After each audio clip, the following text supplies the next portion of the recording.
Before getting into today's episode, we'd like to thank Mac Performance PT for sponsoring the Walk On Pod. For more on their services and contact information, click the link in our Instagram bio where you will be led to their website. Mac Performance PT, helping Sacramento athletes live life without limits.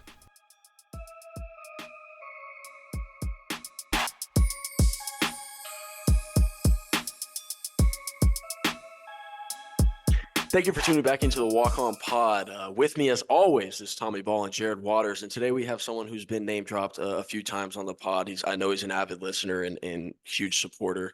But more importantly, he's someone that I'm very lucky to have said I was coached by and have struck a great relationship with him. We have strength and conditioning master / savant Mason Mathews with us here today. Mason, thank you for being with us on this, real early morning recording.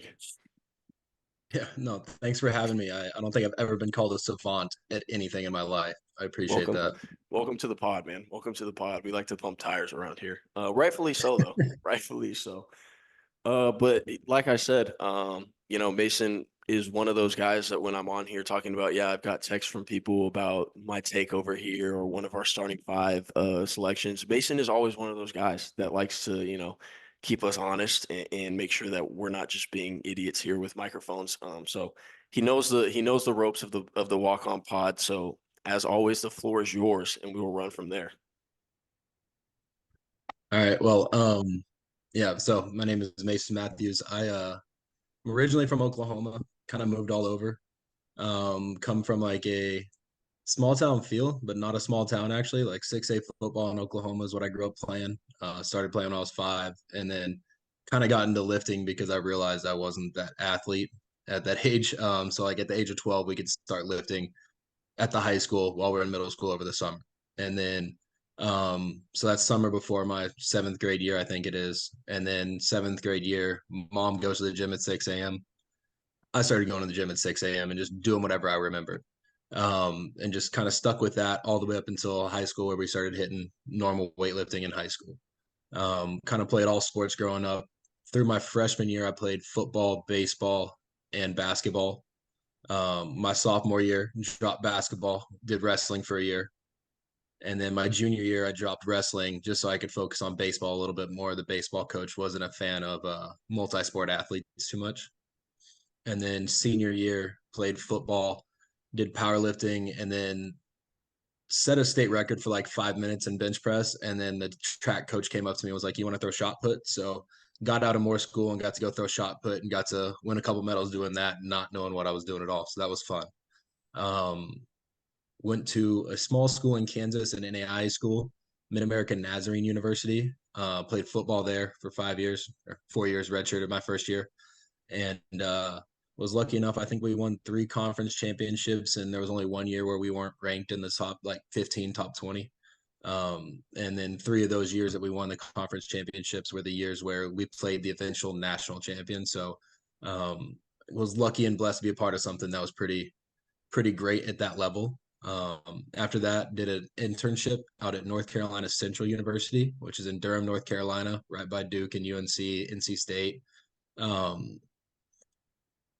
After that summer, I went to a D3 school in the University of Dubuque, did my graduate assistantship there.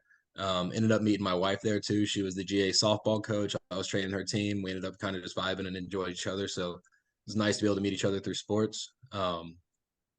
After that, got an opportunity at a junior college at South Plains College down in Levelland, Texas. It's about 30 minutes west of Lubbock, where Texas Tech's at. Spent a year there. Was lucky enough to be a part of like the women's basketball staff. Technically, I was technically a women's basketball assistant coach. So they didn't even have a strength position there. They just kind of named me like, "Oh, you're gonna be a strength guy for us." And then got to work with the men's team as well, who ended up winning the national championship that year. So that was pretty cool. Ended up getting a call back from North Carolina Central University out in Durham, where got an assistant full-time position finally, because at the JUCO I was living in the dorms with the guys, opening up the gym at like 1 a.m. if they gave me a call or whatever, just doing anything I could to stay in the game. Was out at North Carolina Central for 3 years. Got blessed to be a part of a couple winning programs. Their men's basketball team has been pretty damn good. Um, After about 3 years there, I got a call from somebody who was at Jackson State University. Got an opportunity to go there for a year and a half. Got to win the conference championship with the women's basketball program there. Got to help out the men's basketball program. They ended up having a transition year, kinda, and then the new guy came in, and it was going to be pretty demanding for me to be able to work with both men's and women's basketball, and then also help out on the football side of things too. So ended up telling them like, hey, you need to make another position, or I've got to figure something out for me and my family, because I can't, like, I want to have a kid. I want to be able to spend more family time with my wife and everything like that. They did not end up creating the position they told me they were going to create. So saw there was an opportunity at the University of the Pacific, knew one of the guys on the men's basketball staff, asked him if it was a real job, because in our field, a lot of times jobs that are posted have already been filled. Um, got lucky enough that it was actually still open, and kind of got my foot in the door and moved out to UOP in October of 2023. No, 2022. Sorry. Yeah, 2022.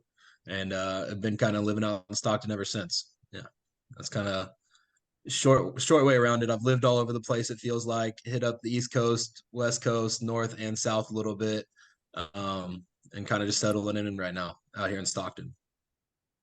I think, yeah, I mean, that was really good. I feel like bare bones rundown. It's funny being in my position with all the extensive conversations that we've had, just hearing you kind of bullet point all of that off when like I know I've heard stories from each little step in the journey. But I think the one thing that I wanted to highlight before we really dive into some things is kind of, and I think it's why I was able to latch on to you really early, was your ability to, no matter what sport or environment or task you were thrown into, you really were able to find a way to put your athletes first, and not just as an athlete, as a person. I remember you trying to get to know me outside of just Luke the basketball player that first week. Like, and I don't know if I was appointed to you as the guy to talk to or whatever, but it was like you were asking me questions about what do you do after practice, where are your classes, where do you guys live, all the little things like this that in hindsight, a strength coach probably really doesn't care or need to know, but you were really trying to get to know, what makes us go. And I think that's why you've been successful at all the places you were at. So, for people just listening and you hear him talk about all these different schools and places that he was at, I think that's one thing that needs to be highlighted, because that's one thing that you did very well. And I think that's why we still have a relationship today. It goes further than just, how much can someone bench press. It was, you were truly caring about the person behind all that. For sure. Uh, No, I no, kind go of, for it. yeah, My bad. with that though, like I learned early on that like y'all aren't there to play weight room. It's there to help enhance things, but like most hoopers don't want to be in the weight room unless it's there for them to like try to look bigger or look better. Right. So how do I get more buy-in is like getting to know y'all. And it's not a fake way of getting to know you. Like I truly want to get to know you. I truly want you to succeed, because most people end up realizing that like basketball is not where you're going to end up in your career. So like how can I help you make like become successful in life, and like finding out what makes you tick and how to like push your buttons in the right way to keep you going with whatever it is. I've seen the most benefit out of that. And I Yeah. think being a basketball player, like having a strength coach that understands what you just said, Mason, is so important. Because like you said, like most basketball players, the weight room's not the first place they want to be. Like it is like we're not football players. Like we don't eat, No. sleep, breathe the weight room like football does growing up. Like that's not what it is. And like I had a great experience being at Idaho State. Like my strength coaches sound similar to how you are. Like he would build a relationship with us, and it just makes it way more fun. Like it's a nice change of pace going from being around your basketball coaches every day to be able to go hang out with a dope strength staff that cares about you and just wants to help you get better in different ways. Like it's awesome. I think that's a really good point, actually. Um, I do want to cycle all the way back to high school now. Because I had to, as like last episode I said, my producers here have some notes here. So you named off all these different sports that you partook in as a high school athlete. Do you know how many varsity letters you ended up finishing with? Wow. 4, 5, 4 or 5? I maybe. look, man, we got it down here: football, baseball, track, powerlifting. I know you listed all these other ones. I think in terms of walk-on pod guests, we're talking about the most well-rounded high school athlete. I don't. Are you two going to argue that? I mean, I don't know if someone wants to come Not gonna back and argue that. I think that's a Yeah. crazy Can we give our resume. producers their flowers though while we're here? I mean, what work from them, man? They're trying their best to be podcasters. So I think that's one thing that I wanted to note too, because like you said, you played college football, but these other jobs you were talking about were not technically with football. I know you said Jackson State, you helped out there, but South Plains is a very well-known national JUCO for basketball. Like you said, the men's team went on and were winning championships. Jackson State women's basketball was winning. NC Central, like for those that don't know, that is a team that is always one of those low seeds in the tournament that is upsetting one of the blue bloods in college basketball year in, year out. That is the type of program it is.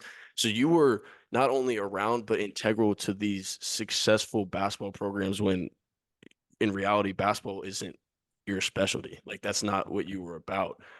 So what growing up, being a part of so many different sports and stuff, what do you think helped translate to be able to permeate with different groups of people and help you be successful with those different teams? Yeah. So I mean, not specializing helps me be adaptable. Like understanding how people move and actually like having to look at movement patterns, which like didn't really think about it then. But when I was like trying to become a better baseball player, like how am I taking my swing? How do I step into it? How do I rotate? A lot of these movement patterns carry across to a lot of other sports. There may not be a swing in basketball, but you have to violently rotate your hips and drive off a leg to be able to get somewhere.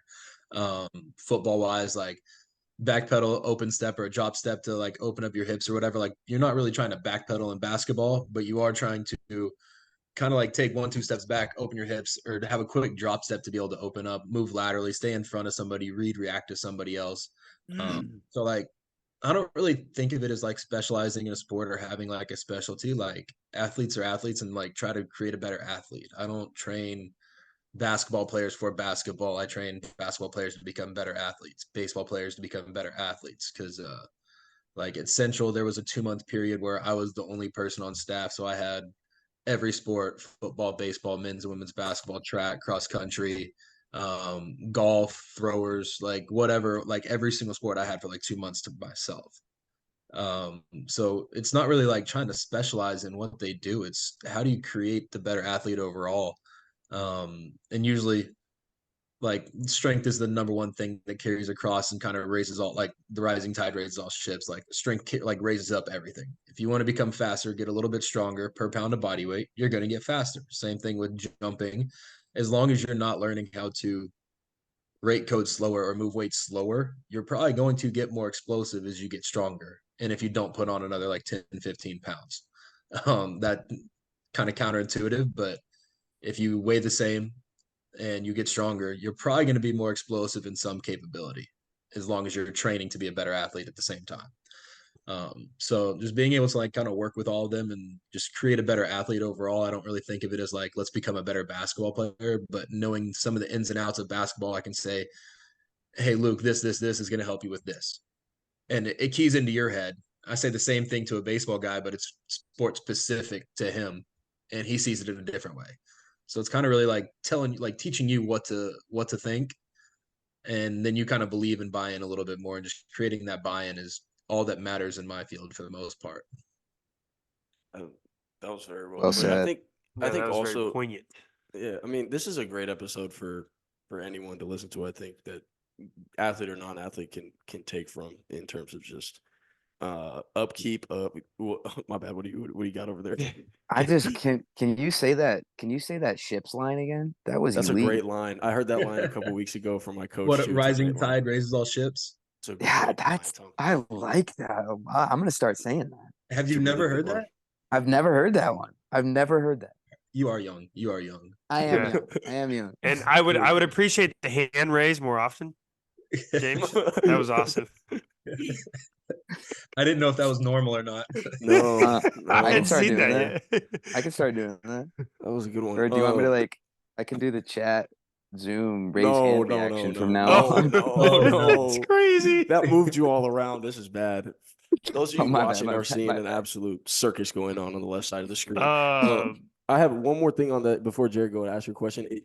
You spoke about like you're trying to make athletes better athletes. One thing that you do, I think, is I hope I'm not the only one that gets a kick out of it. Is when you are working with the golf team and you post them, you say golfers are athletes too. And I love that because like you know, there's definitely this full spectrum of golfers, but for what you're talking about, like you could probably tell a golfer the same thing that you're going to tell me, and they're going to have it click in a different way, and it's exactly right. So I definitely think that I always enjoy that, and I know we talk about golf on here a lot, so that needs to be said.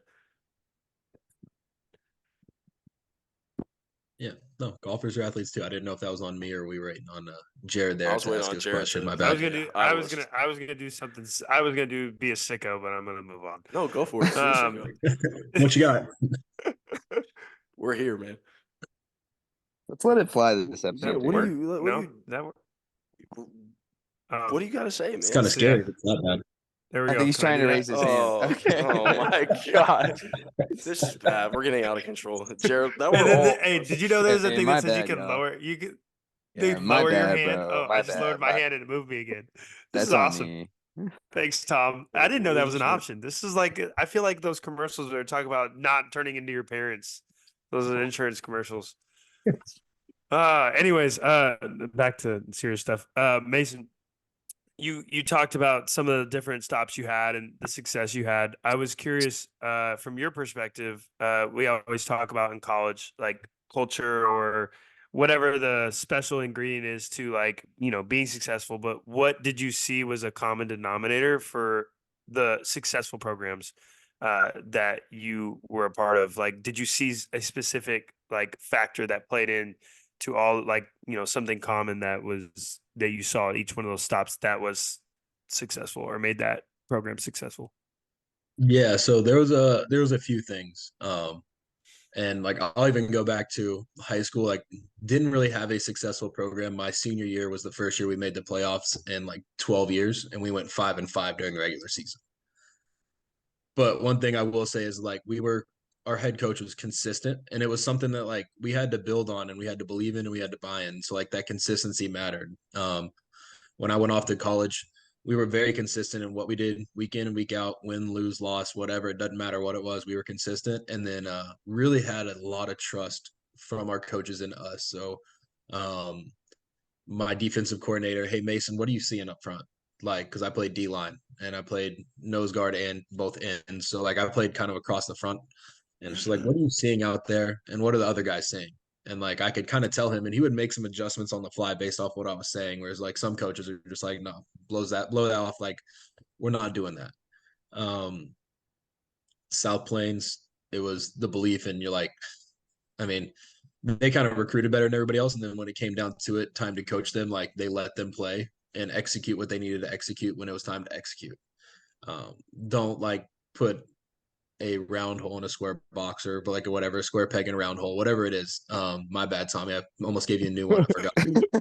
I actually have heard that one. I heard that one. But like I saw them let them play free. Like when it came time to coach, they coached, of course. But like when it was time for them to play and like execute some things, do you really want them thinking that much, or do you want them to be able to execute what they can do and what they're confident in? At North Carolina Central, um, Coach Moten had a consistent program, and he was consistent across the board of what he did. And he created a new culture every single year. It wasn't the same thing each year. And his whole motto every year is earn, not given. And I think that's really the only thing that sticks to each year is where it's just like, that was last year's program. This is a new program. We're going to have somebody else that steps up. You might have been the dude last year. You can't be the dude this year, possibly. So it's just like you're a new team every single year, and he treated it as such. He didn't treat everybody the same every single year. It was very consistent and very methodical about how he went about planning things out. But I will say that man was probably the most planned out coach I've worked for, where like I'm stepping in, not really knowing what's going on in the game and or in the field of like this is the business in the game, I guess I say. But first meeting, I go in with him and I get a booklet, and it's everybody's duties listed out, what's underneath my title, what's underneath the next person's title, this assistant coach, and who is my liaison. If that liaison's out, who do I speak to next? When do I talk to certain people and how do I talk to them? What my roles are on game day? If I travel, what's my role? If I don't travel, which I had to work football there, we only had 2 full-time guys at Central. So 2 full-time people with a football program and everything else like that. I'm traveling with football, not traveling with basketball. Um, Football coach stepped in. We had an interim my first year there. And then the year after I left, they go and win the HBCU national championship against Jackson State, which I had moved to at the time, which was pretty funny to be a part of on both sides. But just kind of seeing how those things all worked out, where he was very consistent every single day, and he created a belief in what the program was going to be. And you said culture, and like his motto was culture over scheme. I don't care what we call, our culture and our belief in what we're doing is going to beat out whatever our wrong play call may be. So we might play, like all press man and like they run all go routes and have the perfect deep ball or whatever. Like, cool, we'll take the 15-yard loss, but we're not going to give up the home run play. And so it's just kind of just believing in what is called, even if it's right or wrong. You got to believe in what is called. Jackson State, Coach Reed had, I guess she had more so like superstitions about everything, but it was like she had to do things the same way every single year and had to stick to it because that's what she had always found success at. So it was kind of like, oh, hey, we have to have our I don't know what you like, they called it their hell week pretty much, where it's just like we have to like run them into the ground. It's got to be a tough week. And then we ended up having only like 2 days of that or something like that. And she was like, oh, it's going to be a bad year. And then that was the first year, except for today, where they went truly undefeated throughout conference and then also won their tournament undefeated too, which they just did again today. So shout out all my people at Jackson State. Good for them. I'm happy for them. Yeah, so like the number one thing is consistency and then creating a belief in whatever is being said. But the head coach has to be consistent, and players take after their head coach. So whatever their head coach does, they need to live up to it every single day and be that person every single day. You can't say what you want it to be. You have to live that too. A lot of quotables today. Short answer for you. My bad. Tons. That's a I great love answer. it. Great I answer. love it. It's a good segue into what I wanted to ask next too. Talking about head coaches, talking about personalities. You were at Jackson State during the Coach Prime era, correct? Yes. Yeah. You know, this is the clickbait part of the episode. If you want to just give any insight or any blurb about that, I'm sure not only us, but you know, the listeners would enjoy it with college football being on the map big time, especially Coach Prime. So you know, you were on the inside. What do you want to know? Sorry, you didn't really. You just want me to say anything?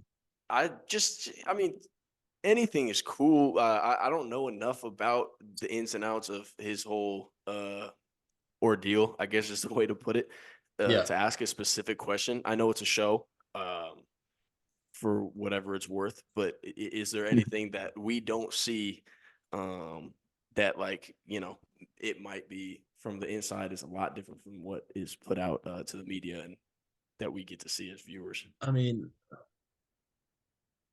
he doesn't, like a couple things. So like he doesn't stop working. I will say that about the man. Like he is up there super early in the morning and then he leaves late in the day. Even in the summer times, he's up there early. His daughter ended up coming, being a part of our women's basketball team. So I'm training her one day and I look out the door and like of the weight room and Coach Prime's out there in a hoodie, sweatpants on his bike, riding up and down in the heat in the middle of like Jackson, Mississippi, where it's like 100 plus 100% humidity. And the man is just out there riding his bike, getting after it because he stays on top of what he does. And then he came in, was talking about some sort of commercial thing he has to do and like what he's planning to do next and what he's got to do. And like he's always on the grind and he doesn't stop. And so like that's some truth about that. And then I mean he holds everybody to that same standard that he holds his players to. Where it's like strength staff during a football practice, like usually we keep everybody on track of like what time it is, what period it is, when we rotate to the next thing. Everybody's really like spread out all over the place. So we got our whistles. We were watching the clocks, making sure because we didn't have a scoreboard out at the practice field at Jackson State. HBCUs, I don't know if you guys know, aren't really funded the best. And So like there was one time where it was like, all right, cool. You go get that group. Mason, you yell at this group, and that's what it is. Cool. Everybody blows their whistle. I yelled, hey, offensive line, headed back down here. He comes up to me. Why didn't you go over there to them? And like it's halfway yelling it at me, halfway like, I don't know this guy just yet, but I need to make sure he's on top of whatever he's doing. So he keeps on top of all of his coaches the same way he keeps on top of his players and doesn't treat anybody differently because of what their role is or where they're at. He's coaching everybody 24/7. Hey, you gotta love that, man. You gotta love that. Yeah. I think. I Good mean, process. we get to see. Obviously, the type of competitor he is and everything, but I mean, we could even talk about it. Like you see what a lot of these former players are doing as coaches, especially in the college basketball world right now. It's kind of the talk with Juwan Howard getting let go and everything. But Yeah. to like you said, for someone to hold their standards and from probably what it was like when he was a player going up, like yes, he does put on this show, and he likes the cameras and all this going on, but at the core of it, he's about his standards and he holds people to a high one. I think that's why he's successful. And so I just wanted to touch on that because it's definitely he's going to be successful. And I think in like 3 years, he's going to be a very scary head football coach. Oh, you heard it here first. Mason Mathews from If Inside not Jackson this State. next year, like if not this next year, there. I mean, like he's got the talent and everything. It's just it takes a while to become like a great head coach. You have to be a coach for a while to become a better coach. And I'm not can't coach. I'm not saying he doesn't know the game, but I'm just saying like there's a reason why most head coaches don't win until they're in their 40s, 50s. Yeah. Or someone like Saban who's like 80 can still win, right? Exactly. Yeah. That's second nature to Saban. Yeah, like Jared, did I cut you off earlier? My bad. No, I had another question, but that was a good like in between piece. I didn't know that. So that was good info for me too. Oh. Mason, this is a general question. You can kind of take it however you want. Luke likes to get on his soapbox sometimes when we're here. Tommy, not so much on his soapbox. Me once in a while. But what is the number one misnomer or thing that you think that people don't understand about weightlifting? Or like you can talk about athletes or you can talk about just general public, but like you deal with probably, you can correct me wrong, probably 80% of the guys or girls that you get when you get to start working with them in college, probably I would say 80%, I'm confident, had never had a real weightlifting program. So what would be one thing that you have to debunk or something that you have to help them get over as athletes? It could be across all boards. Doesn't have to be just basketball. Like quick, simple one across all boards is like, you really don't need to recover that much. Like, yes, recovery matters. I'm not saying don't get your sleep. I'm not saying don't eat, but like, you don't need to like have recovery boots and a massage gun and go take an ice bath every day and do all these extra things. This is Like, great. This is really what good. are we talking about? What happened 15 years ago whenever people were doing the same stuff? Yes, there's some athletes that are a little bit faster, but across the board, like everything's really the same. Where they're just getting better technically at what they do. But like they didn't recover. They didn't spend all this extra time doing this. Like probably getting out and doing a little bit more is probably better for your recovery than like as soon as you're done lifting, you have to go sit down and relax before you can go maybe put up shots later. But I recover better if I put up shots for like don't overthink it. Just train and work at your game and then train or work at your game or whatever, like whatever order you want it to be, eat, sleep, hydrate, do what you got to do, and you'll be good. But like recovery days, recovery sessions, got to do this mobility, this, got to do this. Like it's not as important as people make it out to be. So you're saying Coach Prime was fine without any recovery time back in the day. Prime didn't need to do anything. That's so funny. That man's different. By any chance, did you listen to my being tired spiel a few episodes back? Yes. Yeah. Yeah. That was a good one. That was That was the I feel general. like being tired and the recovery kind of have some I don't know what the word synonymous. They can kind of be synonymous because when people are tired, maybe they hit a recovery day. I'll say this: like most times I've seen an athlete get in trouble before a game and have to do some sort of punishment, something, they usually have one of their better games. This is It's great, man. kind of weird, and I don't want to say it's because they're pissed off. It's probably because they probably got like really primed up and like really warmed up, because of the little Yeah. extra running they had to do that day, Yeah. and then they're feeling fresh and good actually, instead of the opposite where everybody thinks they're so tired. Yeah. I would lift on game days.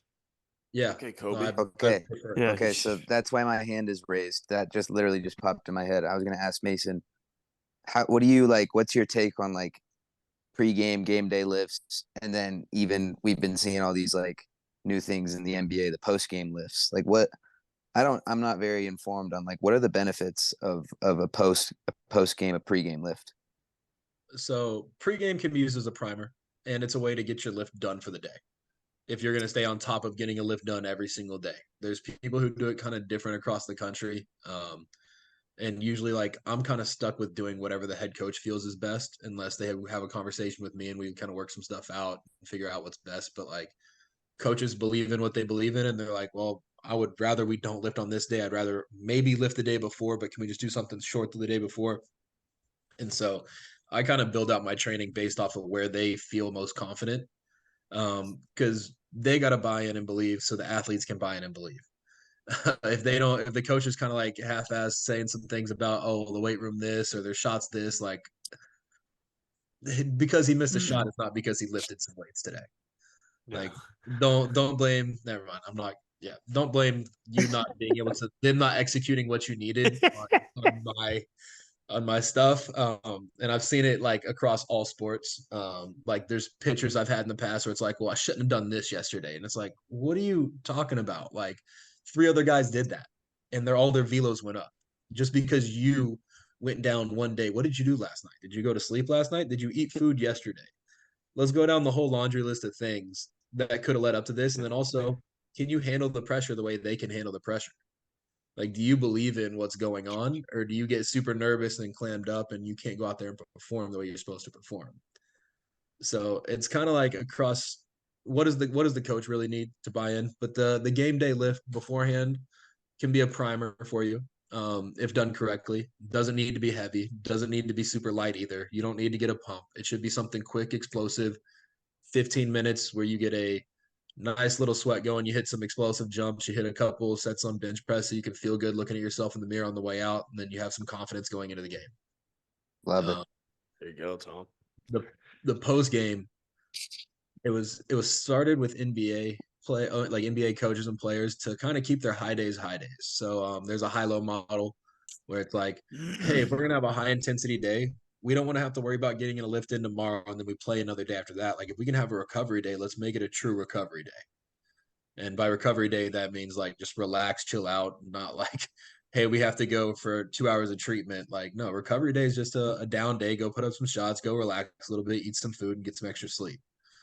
So after the game, you're already warmed up. You don't really need to do too much. It doesn't need to be heavy maximal effort because you're usually fatigued unless you're not playing. But if you're like a player, like go get a quick lift in, takes 15, 20 minutes, and then get out and go eat your food. But that way you don't have to worry about like stressing, when am I going to get my lift in? How am I going to get it in? Especially with like an NBA schedule that's like a little bit more chaotic than the college model where I know we play Thursday, Saturday, Thursday, Saturday, Thursday, Saturday, once conference season comes. So if we're traveling, whatever else it may be, but like I know I'm guaranteed getting a lift on Monday, Wednesday, anything extra for me. Cool. I like it. Makes sense. There you go, James. Hope you took your notes Winners there. work. Shout out to the Phoenix Suns. That's crazy. I was hoping you were going to bring that up. So I have one more question, and I'm sure Jared has a question, knowing Jared, and when we have a Luke guest on. What would you say is your favorite part about being a strength and conditioning coach?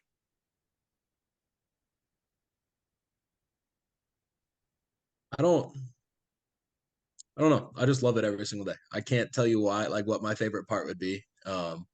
Like I have teams that I get up for at like 6 a.m. every single day of the week. Like it's a different team Monday, Wednesday, Friday compared to Tuesday, Thursday, but I've had that my whole career.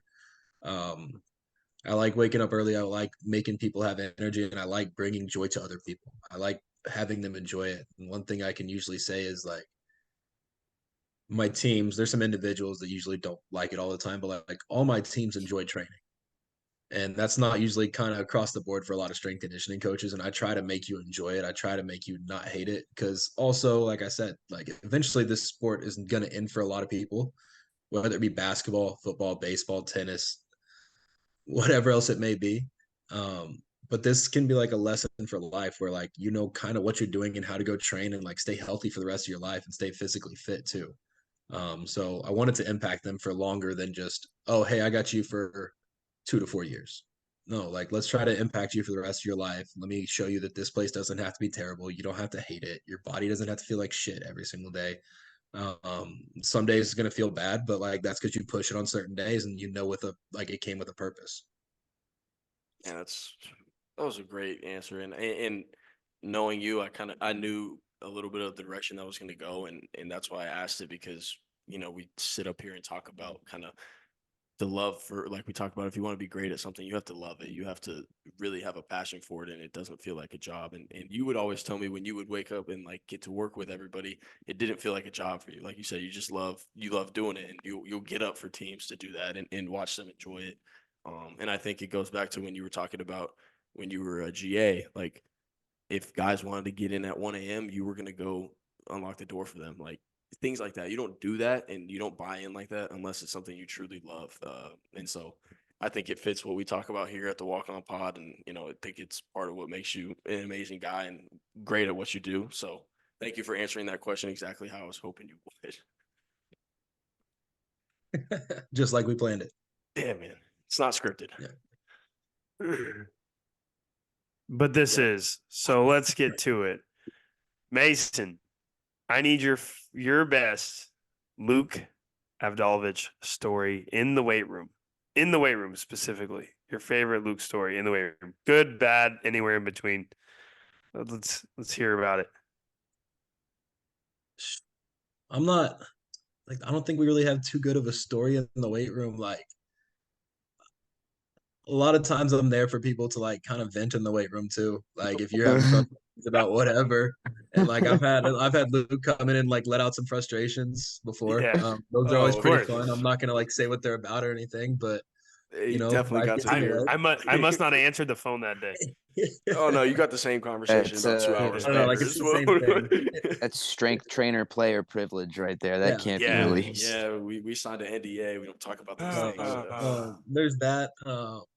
There was like as soon as the season ended, like I knew Luke was going to keep training, but he didn't want to train with everybody else at the same times, and like, but he wanted to keep going. And also kind of feeling out where he was going to be at training during certain days and everything.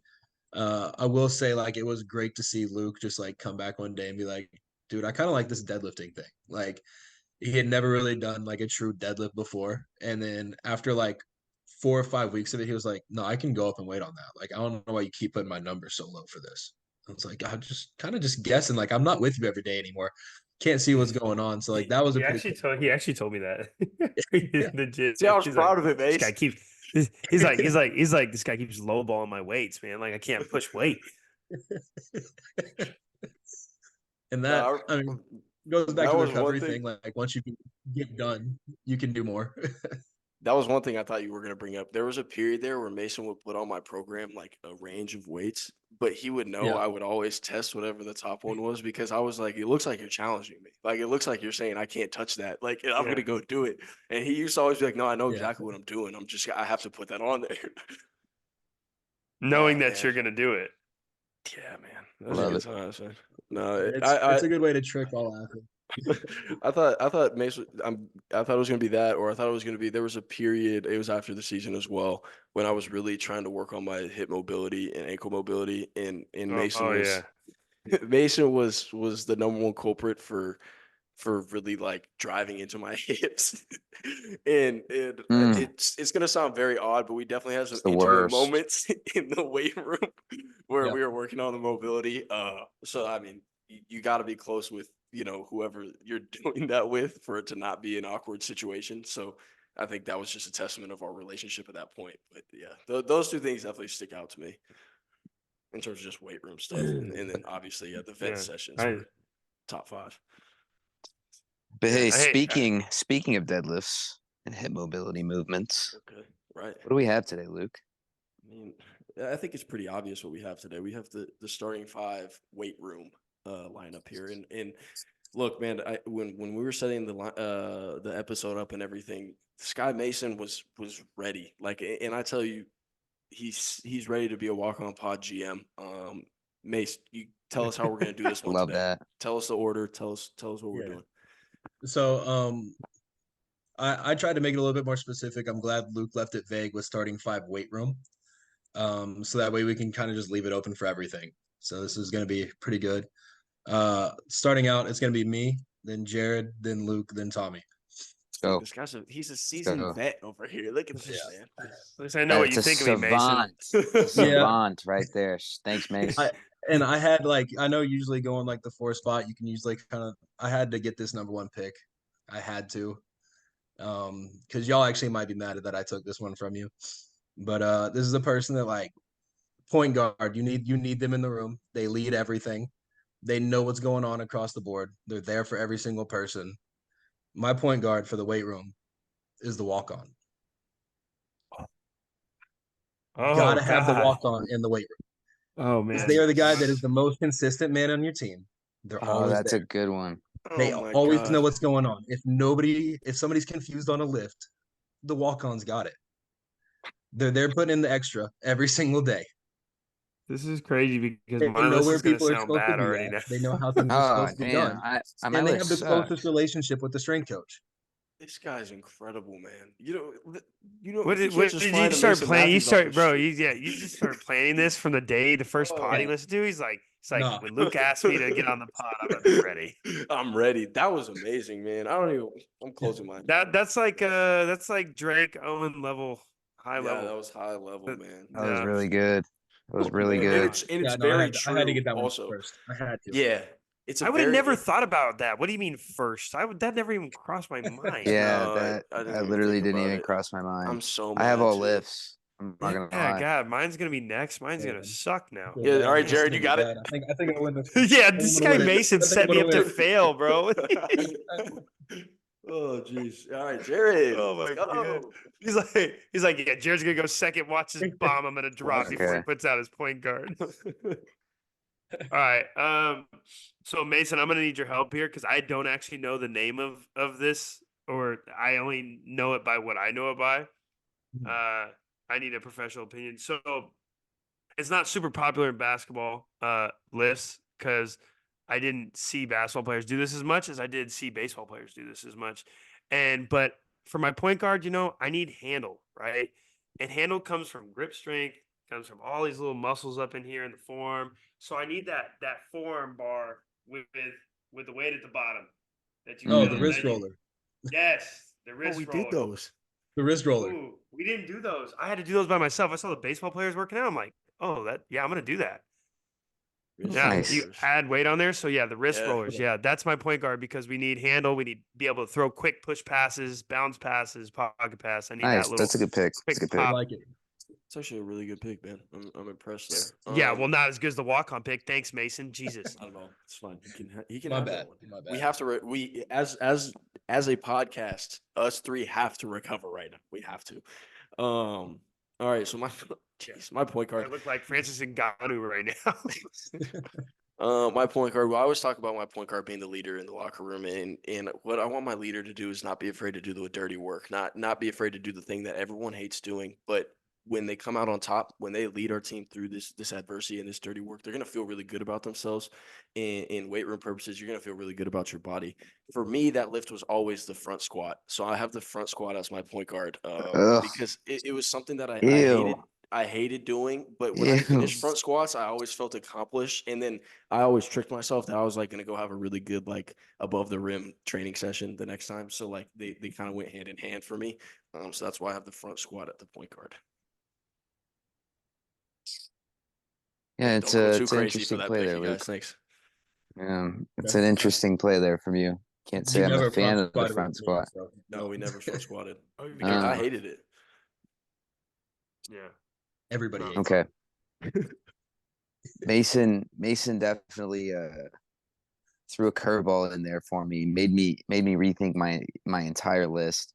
So I'm gonna make a quick audible. we've all mentioned that a point guard needs to be a leader. A team setting, I think this is an important key piece of having a great team lift. I don't know if you have your teams do this, Mason, but before every lift last year and the year before, years prior, we would get a pre-lift juice session. We would call it pre-lift juice session. If we were parched, we need some H2O. We need that juice. All right. And that was just kind of like a football like chant. Like he would say one word, we'd repeat the word. He would say one word, we repeat the word, and then we give him 2 claps and a Ric Flair. You know what I mean? Just fire everybody up in the weight room. In a Ric Flair. Fire everybody up in the weight room. You hit that, and then you go straight to moving the weights. Like no better way to start a weight room session than that. Luke, you can put that down as pre-lift juice. Yeah, I was pre-lift juice. And then in parentheses, put Ric Flair. Yep, that's perfect. 2 claps. Perfect. Don't forget the 2 claps. 2 claps. Ric Flair. Woo! That's 2 tough. claps and Ric Flair, man. And 2 claps and Ric down Flair over there. And then at the 2, man, I just had it, and now it slipped my mind, and that's upsetting me right now. Ill-prepared GM over here. Ill-prepared. Yeah, it's gonna come back to me. I'm gonna go back to what I had. This is probably my favorite lift in the weight room, man. Favorite non like actual pick up a weight and move it lift. This is just straight body weight, and that's why I've got pull-ups. Nothing like cranking out pull-ups, especially when you're like a guy like me who doesn't weigh as much as the super tall guys on the team. So I can really rip out pull-ups, and everybody's looking at me like I'm crazy, when it really is just because I weigh a lot less than you all. But I still am strong too, guys. Look at that. You got a wide back, huh? All right. So Wow, that is crazy. Oh my Jesus. God. my shooting guard here. Jared likes to throw me in the fire at his training sessions with some of his younger guys and stuff, and talk about shooting and stuff. And the first thing I always open with is you have to be the most conditioned player on the court. You got to be able to run around screens and not be tired at the end of the game when your number is called to hit a big time shot. And so I picked my favorite way of conditioning, the assault bike, as my shooting guard. The assault bike, great pick. For those who don't know what the assault bike is, it's the one with the fan in the front that makes it, if you try to go harder, it still makes it more difficult as you pedal faster. I very much enjoy doing assault bike sprints, making a lot of noise in the gym and having everyone look at me crazy. It's one of my favorite things to do. But in terms of conditioning and what you gain from it, I think it's an elite machine. So that's why I got it at the shooting guard. That's a lifetime fitness staple right there. Shout out Big O. They hate when That I is go that is the a assault bike over there. Yeah. Okay. I had my shooting guard. I'm not doing any audibles today. I'm sticking with my team. I feel like my team is positioned in a way to, hold up the championship at the end of the day. So at my shooting guard, Luke put him at his point guard. I have front squats. Now, my reasoning for putting my shooting guard at So front squat as my shooting. Repeating picks. Oh my No, gosh, I'm giving you my explanation here. Man, we have lost all integrity as a podcast. Okay. At shooting guard, front squat.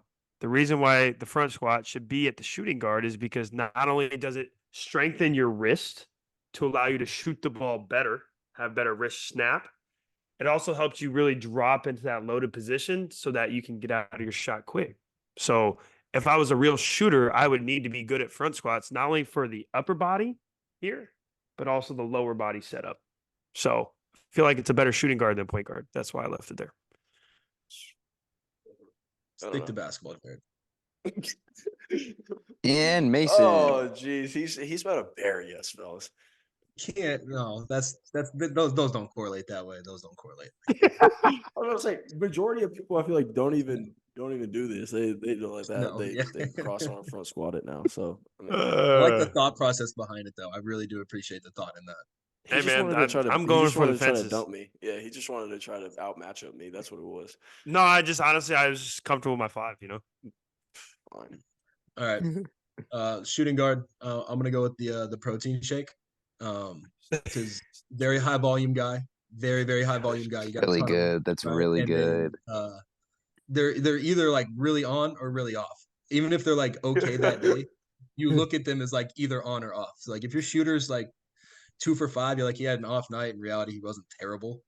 Like protein shakes either going to be on or off, and that's the way athletes see them is being good or bad, no matter what.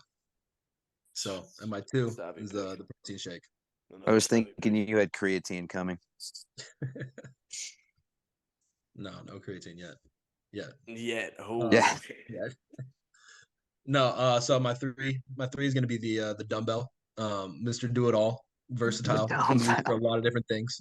You can bench them, you can squat them, you can overhead press them, you can curl them, you can row them. They're just kind of there for everything, just like your 3-man you need them to be.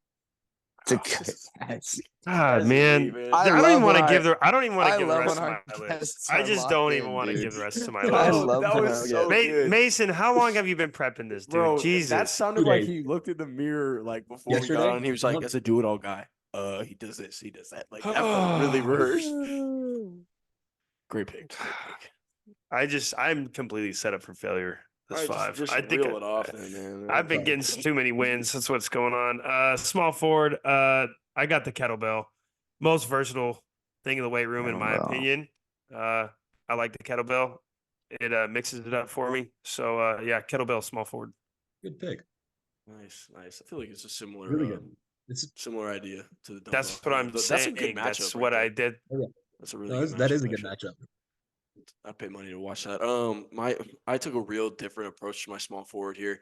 As I talked about conditioning with my shooting guard. If that doesn't tell you our team is going to be a running team, then I don't know what will. So I need my small forward to be an athletic slasher. I need this guy to be above the rim. I need him to guard 94. I need him to do it all in an athletic slashing way. Like I said, I got the jump rope. As my small forward.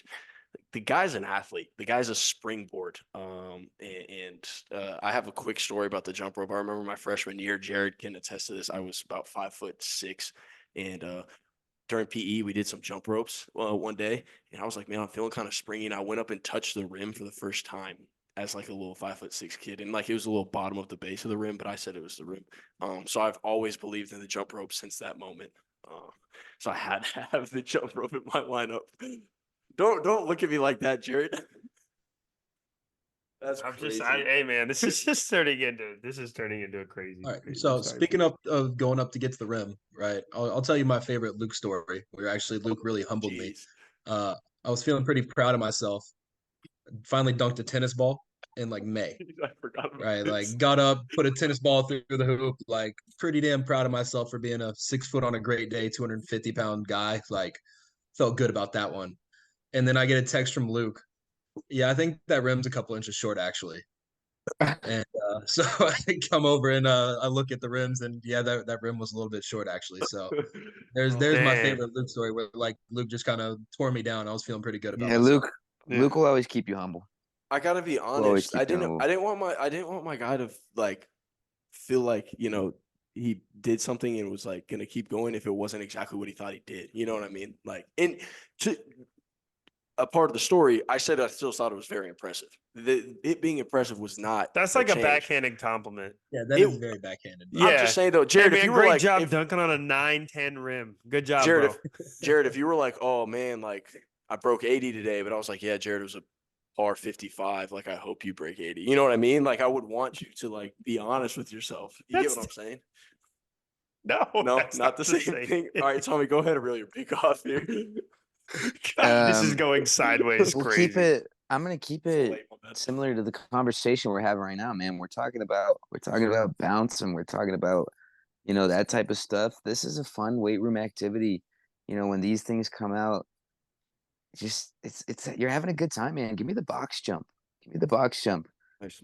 There's not a lot of better feelings than when you finally clear that mental hurdle of the box that you've been trying to conquer, and you complete the jump and jump back down and do it again. It's awesome. It's awesome getting up there. You feel good about yourself. It's great. All right. At the four, this is a powerful lift. This is a full body movement. And that's what we need our four. We need the four to do the dirty work, be scrappy. This is also a lift that I've done a complete 180 on. Used to hate it. Used to think it was too difficult, and I didn't want to do it. And then I learned to love it. And there might not be a more rewarding feeling than completing this rep perfectly, and that's the hang clean. A good I love a hang good clean hang rep clean. just feels incredible. Like there's nothing better than a good hang clean rep. So give me the hang clean at the Nice. I like that pick. It's an explosive pick. That's definitely an explosive pick. My power forward, is an unsung hero. In today's day and age, you see these weight rooms, and whether it's your blue blood Division I athletic program or whether it's the newest professional facility, they got the full snack bar, smoothie bar, made to order kitchen, whatever it is. I don't want all that. I want the sturdy running on fumes. You can hear it from three rooms over the music. Snack fridge. That's just there holding the three things you need most: your string cheese, your applesauce, and maybe your protein Yep, shakes. string That's all. cheese. That's all I'm asking for is just a nice little snack fridge. I don't want all the bells and whistles of these new facilities. I just want one fridge that's just holding it down day in day out. So give me the snack fridge at my power forward. That's a good pick. Thanks for letting me know. Power That means a power lot. forward. I want a more athletic player. I need someone who's going to cover a lot of ground, get a lot of deflections, block shots. Be able to push the ball in transition if I need it, finish in transition, finish lobs. Give me the lat pull down. The lat pull down. Very dynamic machine. You can do a lot of different things with it. Really good for upper body strength. That's like the hotel weight room special right there. Yeah, That's the lap that pull down. is. No, that is the gadget man. That is Mr. Doable for sure. Yeah. That's a good one. Yeah. Come on, man. It's nice. It sounds like Mason said you're recovering from your front squat Yeah. analysis. He didn't Yeah, try to well, compare yeah. it to If basketball, my which if my was front which was the front first squad step is in the right missing, direction. if they're missing shots, the lat pull down is gonna go snatch that rebound. Yeah, you're gonna pull it down. I see All what you Yeah, did there. exactly. Fact, I like that. I like Well that. I done. like my power forward is the workhorse of my team. The guy that just never stops going. They're either gonna like start off the game really fast or they're gonna finish off the day for you. I'm gonna go with the prowler or the sled push. Great pick, dude. I had sled Nice. Ooh wee. on my reserves. I love a good Go sled. getter. There you go. It's a That's go nice. getter. And then for my center, for my 5-man, I like to think of the center as like the basketball guy that you just like look at them, you're like, yeah, they play basketball. And usually that guy's your center, right? Just you can tell who they are walking off the bus. For my 5-man, I'm gonna go with the strength coach. You know who he is walking off the bus. Yeah. That's so good. Yeah. Nobody questions who I am on the team ever. That's elite. That's like, do you Also, remember the you're clip not of getting in my paint. You're not getting in my paint. Yeah. That's a really good pick. Do you remember That's the the one clip of thing like very I want to consistent about a strength coach. do you remember? I think it was TCU. I don't remember where it was the coach where he was banging his head against the helmets of the football player, and everyone was like, "Who Yeah. is that?" And they're Yeah, like, it "Yeah, was it's the TCU. It was strength coach." TCU. Yeah. Obvious strength. That was the strength coach. He got a tight polo on. Like, yeah. Oh my god. That's a great 5, dude. This is just like Talk about a guy I who's can ready just for I the can just moment. feel it. Yeah, I'm just getting torched right now. I feel like never mind. Nope. I'm gonna let it go. At my center, kind of like I'm gonna have to battle with the strength coach, so I'm gonna really need to have a strong core and lower body. Give me the leg press. The leg press. Big machine guy today, huh?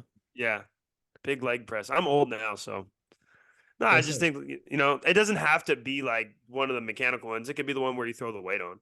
Yeah. No, I like it. That's I like still it. like leg press. Yeah. No, you're right. You're right. That was another My backhand compliment by Luke right there. Just No, if people you're are paying good. attention.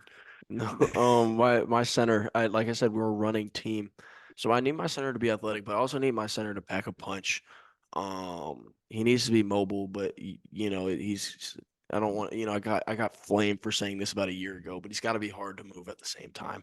I got the medicine Oh ball. my I got the God. medicine ball at the center. The medicine ball, I feel like, is a perfect center, man. It's agile. It moves around, but at the same time, if you're not looking, that's gonna set a mean screen. And he can get up. He can get up and run with the jump rope. So, yeah, give me the med ball. I like it, Luke. I like it. Thanks, man. My 5. You need a guy that's gonna clang and bang, man. You need a guy that's gonna get physical in the paint, set mean screens, and there's no better guy to do this than the sumo deadlift. There's just no better guy. The sumo deadlift is just, it's an impeccable lift, man. Max day comes around and you're deadlifting. Why not make it sumo style? I don't know how Mason feels about it, but it's a lot of Wide fun. base, sturdy person. Sir, There that's you what you go. need at center. There That's you go. some mean screens. That's some mean screens right there. And then the walk on. This is my personal favorite workout because I feel strong when I do it. I really am like, dang, like I actually am pretty strong when I'm doing this. And that's Nordic hamstring curls. Nordic hamstring curls, my favorite workout in the weight room. Because I can rep them out. I can rep out like 3 or 4 at a time. Yeah, I'm a bulletproof impressive. hamstrings. That's impressive. Geez. I thought you said pull-ups were your favorite lift. I might have. I have a lot of favorite lifts, honestly. Yeah, man. He Big also weight likes a room guy. good hang clean. Yeah, I do Mike. like a good hang clean, but like I said, like there's nothing you won't feel, you feel like the cool guy in the room if you're repping out Nordic hamstring curls. Yeah. You just do. It's kind of a niche thing. Yeah. All right. I had a different walk on here, but I don't like it. It's not packing the punch. So I'm gonna steal what Kaylin actually suggested. I think it's actually phenomenal. This is the thing, this is an unsung hero. It's in every single weight room in anywhere, to be honest. It's the first thing that many athletes go to when they step foot in the weight room. I got the foam roller. The foam roller is old reliable in the weight room. You're talking about dumbbells and kettlebells being the old reliable. Nah, every athlete is walking into the weight room and picking up that foam roller, whether they mean to do it or not. It's just a force of habit. It gets used every single lift, and it's old reliable. It does its job day in, day out. Great pick. I feel great like pick. half the guys, Mason, you tell me if I'm wrong. I feel like half the guys that do that, it's just because they want to lay It's- down in the it's weight a room, and social it's an hour, excuse to lay 100%. down. In their But weight does room. it it's get the hangout called before upon, though? everything. Yeah. Does it get called upon though? Yeah. And it shows up. Yeah. They're no, rolling that's out what I'm their saying. they're Yeah. rolling out their hamstrings. Yeah. They're really Come on, just kind coach. of I'm taking laying care of my there. body, man. I'm Recovery. prehabbing. Yeah. Recovery. The classic look busy. Yeah. So for my walk on, Mason kind of mentioned it earlier. Not every basketball player loves to lift, and maybe even some other athletes may not like to lift. But this guy, when you get a hard lift, and you put a lot of time in, this guy's always there for you at the end of the day. When you get done, you're walking out. Luke talked about his fridge. What I'm gonna have in my fridge is just some ice cold chocolate milk. Nice. Mm. Wow, that's good. Like I'm there's actually upset I not didn't there's think not that. a basketball player, like he might hate to lift, but he's like, man, I'm gonna get this lift in so I can get this Nesquik when I walk out of here. That's quick sponsor us. Yeah. Come Love on. it. No, that was Drop a the good tag. pick, man. That's a really Yeah. good pick. Chug Actually. milk. It doesn't have to be Nesquik, but I'm just saying that's like, that's the kid. You made it back. You made it back on your list, Jared. You Yeah. actually had a pretty good list. Clay Thompson chocolate milk ad. Let's run that right here. Yeah. I thought actually before Basic goes, I thought you were gonna put Kanye on the speakers. That was what I was sure that was gonna be your walk-on pick. All right, Mace, go ahead and finally bury us. Playlist. Yeah. My walk on is gonna be the mini hurdles, right? Mini hurdles. It's not always used, but when it's their time to shine, everybody loves them that day. Yeah. They're there. Get some quick foot hops over them. Kind of wake it up before your lift starts. Like that. Yeah, man. This guy This is a fun might have one, swept man. us, man. He might have swept Yeah, us. he did. Mace, he I'm absolutely not gonna lie, did. man. You got my vote, man. Yeah, I probably That voted for says you a too. lot. I'm happy. Yeah. That says a lot. Jared was actually his Feels only bad. vote not too Feel long kind ago. of bad. I came in to win, and As you should. I won too quick. My bad.